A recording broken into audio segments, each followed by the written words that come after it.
ராகுல் காந்தி மற்றும் சோனியா காந்தி ஆகிய இரண்டு பேரும் ஜெயிலில் தான் இருக்கப் போகிறார்கள். அமலாக்கத்துறை அதற்கான வேலைகளை தொடங்கிவிட்டது என பாஜகவினுடைய மூத்த தலைவர் டாக்டர் சுப்பிரமணியன் சாமி ஒரு விஷயத்தை பரபரப்பை பற்ற வைத்திருக்கிறார். என்ன நடந்தது? குறிப்பாக இடி பாத்தீங்கன்னா 600 கோடி ரூபாய் மதிப்பிலான 661 கோடி ரூபாய் மதிப்பிலான சொத்துக்கள், அது சார்ந்த விஷயங்கள் இதுல வழக்கு பதிவு செய்திருக்கிறது அப்படிங்கிற ஒரு பார்வை, ஒரு பேசுபொருள் அது வெளியாகி இருக்கிறது. ஒரு அதிர்ச்சிக்குரிய 3 பக்க அறிக்கையையும் அவர்கள் கொடுத்திருக்கிறார்கள் என்பது ஒரு பக்கம். சுப்பிரமணியன் சாமி திரும்ப திரும்ப சொல்லக்கூடியது, மோடி அரசு ஏன் இவங்களை காப்பாத்துது, இவங்களை சிறைக்கு அனுப்பணும்னா இப்போ நினைச்சா கூட முடியும், பெயிலை கேன்சல் பண்ண முடியும் அப்படின்னு மோடியின் மீதும் அவர் பாய்ந்திருக்கிறார். இதற்கிடையில் டாக்டர் திரு கபில் சிபில் அவர்கள், மூத்த வழக்கறிஞர், நாடாளுமன்ற உறுப்பினர், அவர் இதை கடுமையாக விமர்சித்திருக்கிறார். இந்த இடியே பார்த்தீங்கன்னா பழிவாங்கும் நோக்கத்தோடு செய்திருக்கிறது அப்படின்னு அவங்க தரப்பில் நீதிமன்றத்தை நாடப்போவதாக சொல்லி இருக்கிறார்கள். என்ன நடக்கிறது? ராகுல் காந்தி மற்றும் சோனியா காந்தி ஆகிய இரண்டு பேரையும் சிறைக்கு கொண்டு செல்ல முடியும் என்று சுப்பிரமணியன் சாமி சொல்வதனுடைய பின்னணியை விரிவாக அலசுகிறது இந்த தமிழ் குரலின் வளவன எக்ஸ்க்ளூசிவ் செய்தி தொகுப்பு. காங்கிரஸ் கட்சியினுடைய மூத்த தலைவர் சோனியா காந்தி அவர்களும் சரி, இந்தியாவினுடைய எதிர்க்கட்சி தலைவராக இருக்கும் ராகுல் காந்தி அவர்களும் சரி, இவங்க ரெண்டு பேருமே சுப்பிரமணியன் சாமி அவர்களுடைய இந்த ட்வீட்டை பார்த்தாலே நமக்கு தெரியும். நவ் இஃப் இடி and VHS persons cooperate, then Sonia and Rahul will lose the bail granted on 2014 and will have to be in jail. இப்போது அமலாக்கத்துறையும் அதே போல் நாங்கள், அதாவது இந்த வழக்கை அவங்க தொடுத்து அதுக்கான விஷயங்களை போட்டிருக்காங்க இல்லைங்களா, அந்த இதை நாங்கள் ரெண்டு பேரும் ஒத்துழைச்சி ஒன்றா சேர்ந்து வேலை பார்த்தோன்னா சோனியா காந்தியும் ராகுல் காந்தியும் 2014 உங்களுக்கு இடி வழக்கில், குறிப்பாக இடி வழக்கை விட இந்த நேஷனல் ஹெரால்டு கேஸ் அப்படிங்கிற அந்த கேஸ் அப்பயே சொல்லப்பட்டது. நேஷனல் ஹெரால்டு கேஸில் இடி கேஸில் அவங்களுக்கு பெயிலை கேன்சல் பண்ணிடலாம், உடனடியாக ஜெயிலுக்கு போகணும் அப்படிங்கிறத அவர் சொல்லியிருக்காரு. அப்போ இடி அதுக்கு கீழே கோட்டை ட்வீட்டு 3 பக்க அறிக்கையை அவர் போட்டிருக்காரு. இடியினுடைய ப்ரெஸ் ரிலீஸ் ஏப்ரல் 12, 2025. எதுக்கு அப்படின்னா நேஷனல் ஹெரால்டு பில்டிங்கை அவங்க கைப்பற்றிருக்கிறாங்கன்னு, அவங்க அட்டாச் பண்ணிட்டாங்க அப்படிங்கிறது on complaint filed by Subramanian Swamy. அதை நம்ம அண்டர்லைன் பண்ணி பார்க்கணும். ஸோ இப்போ இடியினுடைய ப்ரெஸ் ரிலீஸில் என்ன சொல்லியிருக்கு அப்படின்னா, PMLAவினுடைய, அதாவது ஒரு பிரச்சனைக்குரிய இடமா இருக்குது, அதில் மணி லாண்டரிங் பண்ணியிருக்காங்க, சட்டவிரோத பண பரிமாற்றம் செய்து கைப்பற்றியிருக்கிறார்கள்ங்கிற குற்றச்சாட்டு வருது அப்படின்னா அந்த சொத்தை எடுத்து பறிமுதல் பண்ணி இடி உடமையாக எடுத்துக்கொள்ளும் அப்படிங்கிறது ப்ராசஸ். ஸோ அதன் அடிப்படையில் நாங்கள் எடுத்திருக்கோம். அசோசியேட்டட் ஜேர்னல்ஸ் லிமிடெட் AJIL அப்படிங்கிறதும் also known as National Herald money laundering case அப்படின்னே அவங்க அதை குறிப்பிட்றாங்க. இப்போ நேஷனல் ஹெரால்டுங்கிறது அது ஒரு பத்திரிகை நிறுவனம். இந்த பத்திரிகை நிறுவனம் தான் காங்கிரஸோடு தொடர்புடையது தான். அந்த விஷயத்தில் தான் அமலாக்கத்துறை தொடர்ந்து பலவிதமான முயற்சிகளை நாங்கள் பண்ணியிருக்கோம். அதன் அடிப்படையில் 11/4/2025 ஏற்கனவே நாங்கள் கைப்பற்றுறோம் அப்படிங்கிறத சொல்லி அந்த இதையும் எடுத்துட்டோம் அப்படிங்கிறதையும் அவங்க அதில் குறிப்பிட்டிருக்கிறாங்க.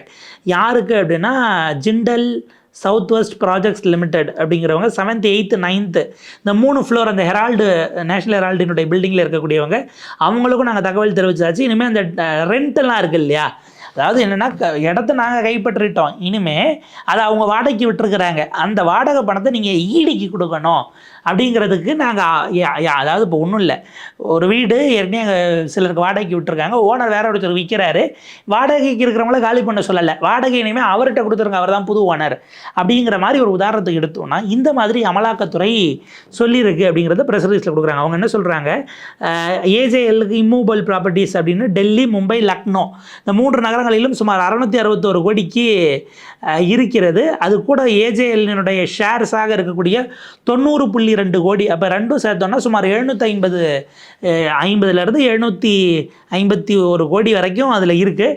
இதெல்லாம் பார்த்திங்கன்னா என்ஃபோர்ஸ்மெண்ட் டைரக்டரேட்டு நாங்கள் கம்ப்ளீட்டாக எங்களோட அட்ஜுகேட்டிங் அத்தாரிட்டியினுடைய இதோட எடுத்துட்டோம் அப்படிங்கிறத குறிப்பிட்றாங்க. அப்போ இன்வெஸ்டிகேஷன் 2021 நகர்கிறது.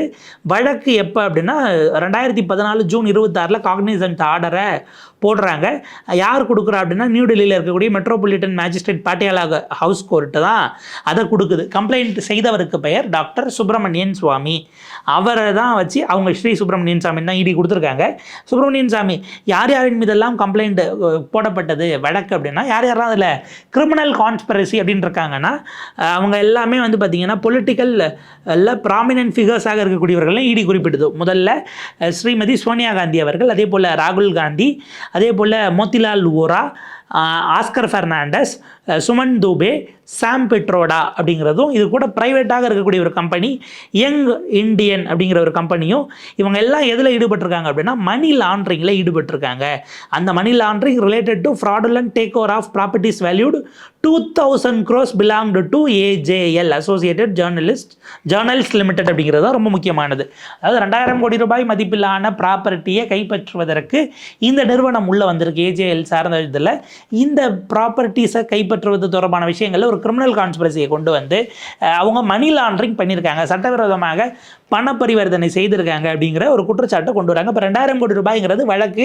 கைப்பற்றிருக்கக்கூடிய சொத்துக்களின் மதிப்பு தான் நம்ம மேலே சொன்ன 751 கோடியாக இது வரைக்கும் இருக்குது அப்படிங்கிறத பார்க்குறோம். அப்போ லீகல் ப்ரொசீடிங்ஸ் வந்து நிறைய சேலஞ்சஸ் இருக்குது. ஆனாலும் கூட அதை இந்த கேஸுக்கு எதிராக அவங்க கொண்டு போன சட்ட ரீதியிலான நடவடிக்கைகள், அது வந்து டெல்லி ஹைகோர்ட்டும் சரி உச்சநீதிமன்றமும் எங்களை இதை மேற்கொண்டு விசாரிப்பதற்கான உத்தரவை கொடுத்துருக்கிறது அப்படின்னு அவங்க குறிப்பிடுறாங்க. இது போக அடுத்த பேஜஸில் இதெல்லாம் போட்டிருக்காங்க. என்னது, அவங்களுக்கான அந்த சொத்துக்களை நாங்கள் எடுத்துக்கொண்டோம், கைப்பற்றி கொண்டோம், இதை அமலாக்கத்துறை முடக்கி இருக்கிறது, நோட்டீஸ் அந்த இடத்துல போய் டிஸ்பிளே பண்ணதெல்லாம் எடுத்து போடுறாங்க. நியூடெல்லியில் இருக்கக்கூடியது, மும்பையில் இருக்கக்கூடியது, அங்கே ஒட்டி இருக்கக்கூடிய நோட்டீசஸ். ஸோ இடி அதன் அடிப்படையில் பண்ணி பல இடங்களை பண்ணுறோம். யங் இண்டியன்கிற அந்த private company beneficially owned by Sonia Gandhi அவர்களும் ராகுல் காந்தி அவர்களும் அவங்க வந்து அக்வயர்டு கைப்பற்றிருக்கிறாங்க, எடுத்திருக்கிறாங்க. அந்த 2000 கோடி ரூபாய் மதிப்பிலான இடத்தை 50 லட்சம் ரூபாய்க்கு குறைத்து காட்டி அதனுடைய மதிப்பு இவ்வளோதான்னு சொல்லி வாங்கியிருக்காங்க அப்படிங்கிற குற்றச்சாட்டை இடி அவர்கள் மீது எழுப்புகிறது. இதன் அடிப்படையில் நாங்கள் பார்க்கும்போது அதே நேரத்தில் வந்து பார்த்திங்கன்னா வேறு ப்ரொசீட்ஸ் ஆஃப் க்ரைம் எப்படி கொடுக்குறாங்கன்னா, போகஸ் டொனேஷன், போலியாக டொனேட் பண்ணுற மாதிரி பண்ணி 18 கோடி, அதே போல் 38 கோடி, 29 கோடின்னு பல இடங்களில் அட்வர்டைஸ்மெண்ட் கொடுத்ததுக்கு 29 கோடி ஆச்சு, அட்வான்ஸ் ரெண்ட் கொடுத்ததுக்கு 38 கோடி அப்படின்னு வெவ்வேறு விதமான போலி இதையும் காட்டி அவங்க வந்து அந்த பணத்தை உள்ளே கொண்டு வந்திருக்காங்கங்கிற குற்றச்சாட்டை அவங்க வைக்கிறாங்க.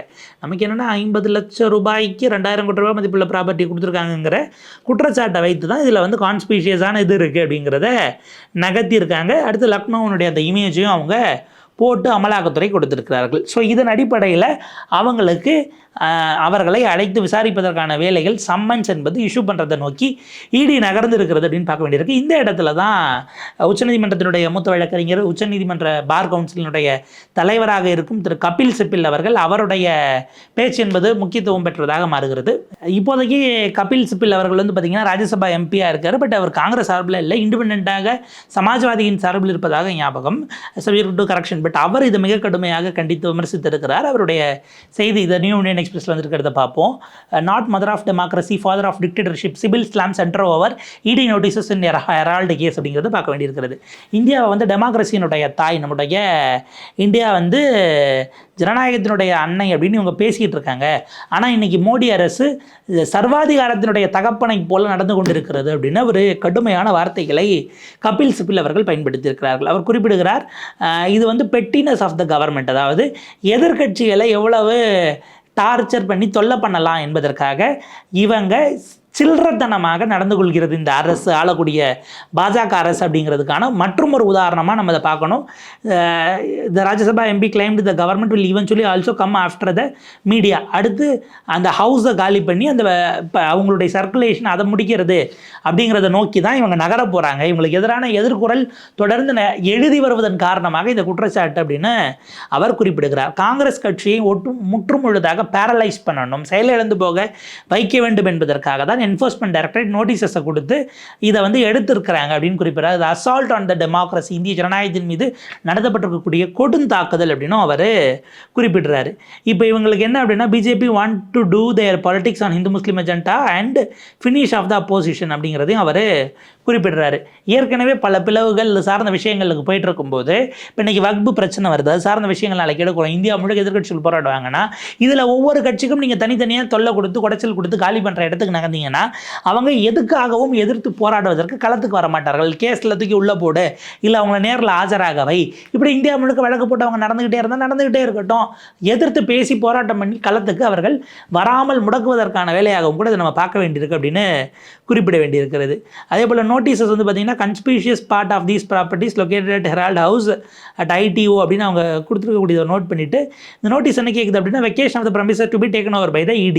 இது நாங்கள் கைப்பற்ற போகிறவங்க இருக்கிறவங்க நகருங்க அப்படிங்கிற மாதிரிலாம் இருக்குன்னும் போது the possession notices is aimed to taking over these properties of the newspaper in which Congress offices are running to paralyse the party. இதில் என்ன அப்படின்னா அவர் வைக்கக்கூடிய குற்றச்சாட்டு இந்த பத்திரிகை அலுவலகத்தோடு ஒட்டி அங்கே காங்கிரஸ் கட்சியினுடைய அலுவலகம் இருக்கிறது. இவங்க என்ன பண்ணுறாங்க, பத்திரிகை அலுவலகம் வாங்கியதில் இது இருக்குன்னு சொல்லிட்டு மொத்தமாக பில்டிங்கே எடுக்கிறோன்னும் போது இப்போ என்னென்னா அங்கே வேலை செய்யக்கூடிய மற்ற கம்பெனிகள் நிறுவனங்களாக அந்த இடத்துல வாடகைக்கு வந்தவங்க இருக்காங்க இல்லையா, அவங்கள ரெண்ட் போட சொல்லிட்டாங்க. ஆனால் நமக்கு எங்கே கேள்வி எழுதும்னா, நீங்கள் வந்து ஆளுங்கட்சியாக பாஜக இருக்கும்போது பாஜகவினுடைய அமைப்பான ED தங்களுடைய அலுவலகத்தை காங்கிரஸ் கட்சிக்கு வாடகை விட்டு அந்த கட்சியை நடத்திட்டு எங்களுக்கு வாடகை கொடுத்துட்டு நீங்கள் அங்கே இருந்துக்குங்கன்னு அலோவ் பண்ணுமாங்கிற ஒரு கேள்வி வரும் இல்லையா. அப்போ காங்கிரஸ் கட்சியினுடைய இயக்கத்தை தடுப்பதற்கான ஒரு விஷயத்தில் ஒன்றாகவும் நாம் இதை பார்க்க வேண்டும் அப்படின்னு தான் கபில் சிபல் சொல்கிறாரு. என்ன குற்றச்சாட்டு அப்படிங்கிறது நீங்கள் முதல்ல தெளிவாக சொல்லுங்கள். 13 ஆண்டுகள் ஏன் இதில் ஒரு நடவடிக்கையும் உங்களால் எடுக்க முடியல, நீங்கள் ஏன் அமைதியாக இருந்தீங்க? What is the offence? Why have you been waited for 13 years? வை?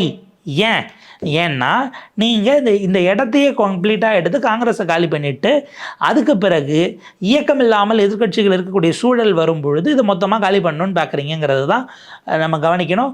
இதுக்கு வந்து 600 கோடி ரூபாய் மதிப்பில் இந்தியா முழுக்க இடம் இருக்குது அப்படின்னு அவங்க சொல்கிறாங்க.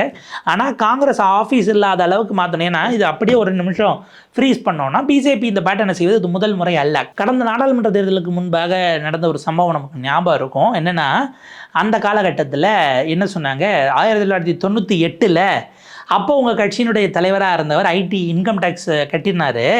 அப்படி கட்டும்போது அதில் சில விஷயங்களை மறைச்ச மாதிரி எங்களுக்கு சந்தேகமாக இருக்குது, நீங்கள் உடனடியாக வந்து எங்களுக்கு விளக்கம் கொடுக்கணும் அப்படின்னு இன்கம் டேக்ஸ் நோட்டீஸ் அனுப்பிச்சு. நோட்டீஸ் பண்ணுறதுங்கிறது 1998 யார் தலைவராக இருந்தால் இல்லை அதுக்கு முன்னாடி அவர் சீதாராம் கேசரி காலத்துக்கு போனாங்க. அவங்க ஹைலைட் என்னென்னா அவர் இறந்து போயே 20 வருஷம் ஆகுது.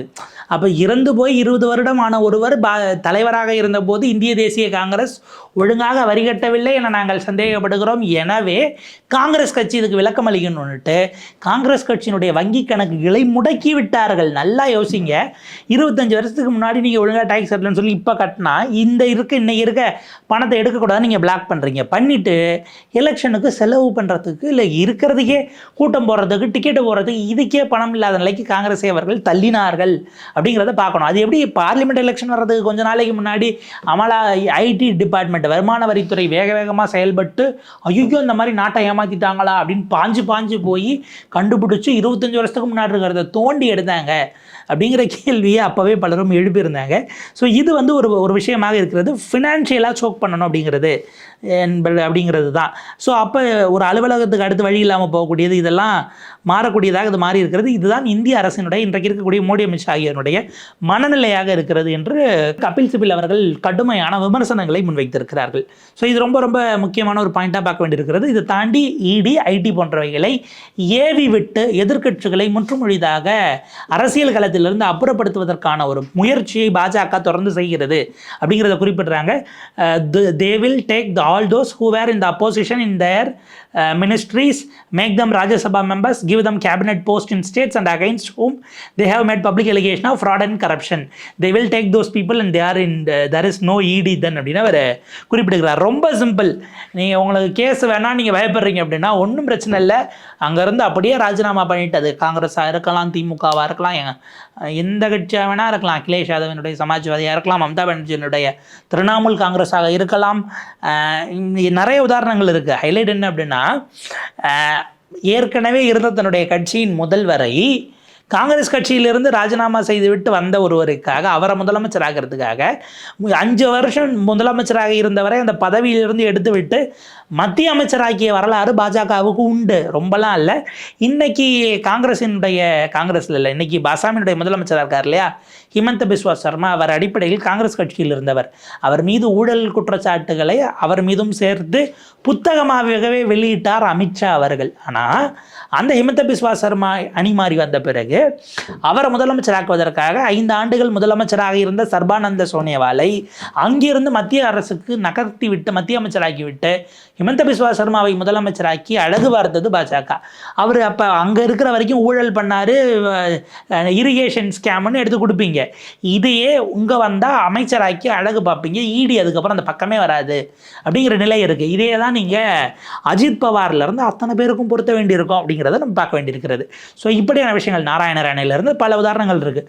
சுவேந்து அதிகாரி இன்னைக்கு மம்தா அவர்களை போட்டு அந்த புலக்கிறாரு அங்கே எதிர்கட்சி தலைவராக. அவர் திரிணாமுல் கட்சியிலிருந்து போனவர் அப்படிங்கிறத மறக்க முடியாது. ஸோ இதுதான் இவங்களுடைய விஷயமாக இருக்கிறது. அந்த வகையில் நேஷனல் ஹெரால்டு அப்படிங்கிறதுல சார்ந்த விஷயத்தில் அது அப்போவே பார்த்திங்கன்னா சுதந்திர காலகட்டத்திலிருந்து உருவாக்கப்பட்டு ஃப்ரீடம் ஃபைட்டர்ஸ்க்கு அவங்களுக்கு பின்னணியில் இருந்து வரணும், அவங்கள சப்போர்ட் பண்ணணுன்ட்டு ஷேர் ஹோல்டர்ஸ் ஆகலாம் அந்த காலகட்டத்தில் இருந்தவர்கள் அப்படிங்கிறதெல்லாம் கபில் சிபில் குறிப்பிடுகிறார். இதில் காங்கிரஸ் அந்த டெப்ட் சார்ந்த விஷயங்கள் எல்லாம் அவர் மென்ஷன் பண்ணிவிட்டு இதை எதிர்த்து நாங்கள் சட்ட போராட்டத்தை ப்ராப்பராக நடத்துவோம் அப்படிங்கிறதையும் கபில் சிபில் குறிப்பிட்டிருக்கிறார். இப்போ அடிப்படையில் என்ன அப்படின்னா, இடியினுடைய இந்த குற்றச்சாட்டு என்பதை தாண்டி சுப்பிரமணியன் சாமி இதை என்ன நோக்கத்தோடு நகர்த்துகிறாருங்கிற பாயிண்ட் இருக்குது. அவர் கூடுதலாக ஒரு விஷயம் சொல்கிறாரு. இது மட்டுமல்ல, ஏற்கனவே ராகுல் காந்தி இந்திய குடிமகனாக இருக்க முடியாது, ஏன்னா அவருக்கு டபுள் சிட்டிசன்ஷிப் இருக்குது, பிரிட்டிஷ் சிட்டிசன்ஷிப் இருக்குன்னு எம்எச்ஏக்கு உள்துறை அமைச்சகம் அமித்ஷா அவர்களுக்கு ஒரு பெட்டிஷன் ஒன்று கொடுத்து அதில் அவங்க முடிவெடுக்கலை அப்படின்னு அவர் இன்னொரு பக்கமும் நகர்த்துகிறார். ஸோ ஒட்டுமொத்தமாக ராகுல் காந்தியை அரசியலிலிருந்து அப்புறப்படுத்துவதற்காக வாயில் அதில் உண்மைத்தன்மை என்னவாக இருக்கிறது, கோர்ட்டில் அதனுடைய வாத பிரதிவாதங்கள் வரும்பொழுது எப்படி இருக்கும் அப்படிங்கிறதெல்லாம் நமக்கு வரும் நாட்களில் பெரிய அளவுக்கான டெவலப்மெண்ட்ஸாக இருக்க போகிறது. 2029 தேர்தலுக்குள்ளே இதில் ஏதாவது ஒரு வழக்குகளில் அவருக்கான குற்றம் நிரூபிக்கப்பட்டு தண்டனை வாங்கி கொடுப்பதற்கான வேலையைத்தான் செய்ய போகிறார்களோ அப்படிங்கிற ஒரு விஷயமும் கூட அரசியல் களத்தில் பேசுபொருளாக இருக்கிறது. பார்ப்போம் இது எப்படி நகருது, எப்படி உருவாகி அதனுடைய பயண வழி திசை வழி எப்படி இருக்குங்கிறத பார்ப்போம். அப்டேட்ஸோட சந்திப்போம். தொடர்ந்து இணைந்திருங்கள் தமிழ்கரலோடு. நன்றி, வணக்கம்.